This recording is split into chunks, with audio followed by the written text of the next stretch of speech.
Kuwait തീപിടുത്തവുമായി ബന്ധപ്പെട്ട മുഖ്യമന്ത്രി രാഷ്ട്രീയ ലാഭം ഉണ്ടാക്കാൻ വേണ്ടി തുടരെ പ്രസ്താവനകൾ നടത്തുന്നുവെന്ന ബി.ജെ.പി. നേതാവ് വി. മുരളീധരൻ. പ്രവാസികളോട് എന്തെങ്കിലും കൃതജ്ഞത ഉണ്ടായിരുന്നുവെങ്കിൽ അവരുടെ മൃതദേഹങ്ങൾ പട്ടടയിൽ വയ്ക്കുന്നതിന് മുൻപ് മുഖ്യമന്ത്രി മുതലാളിമാരുമായി അത്താഴ വിരുന്ന് കഴിക്കില്ലായിരുന്നു. മുഖ്യമന്ത്രി തിരുവനന്തപുരത്ത് മരിച്ചവരുടെ സംസ്കാരത്തിൽ എത്തണമായിരുന്നുവെന്നും വി. മുരളീധരൻ. പ്രവാസ ലോകത്ത് മലയാളികൾ നേരിട്ട ഏറ്റവും വലിയ ദുരന്തമാണ് കുവൈത്തിലുണ്ടായത്. പ്രധാനമന്ത്രി നേരിട്ട് രക്ഷാപ്രവർത്തനത്തിന് നേതൃത്വം വഹിച്ചു.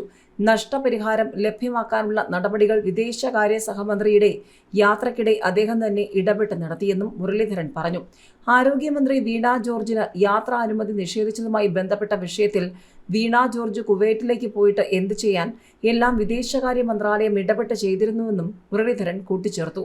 ഞങ്ങളും നിങ്ങളും എന്ന പിണറായി വിജയന്റെ പ്രസ്താവന വേർതിരിവ് ഉണ്ടാക്കാനാണ്. കേന്ദ്ര സർക്കാരിന് വേർതിരിവില്ല. സംസ്ഥാന സർക്കാർ സാന്നിധ്യം അറിയിക്കാൻ പോകേണ്ടിയിരുന്നത് കുവൈറ്റിലല്ല, മരിച്ചവരുടെ വീട്ടിലേക്കാണ്.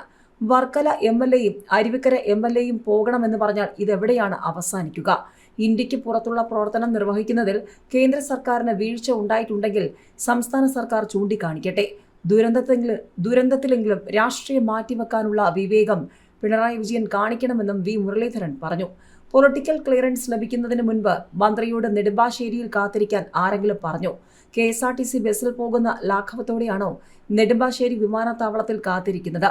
ഈ വിവരക്കേടിന് നരേന്ദ്രമോദിയെ പഴിച്ചിട്ട് കാര്യമില്ലെന്നും അദ്ദേഹം കൂട്ടിച്ചേർത്തു.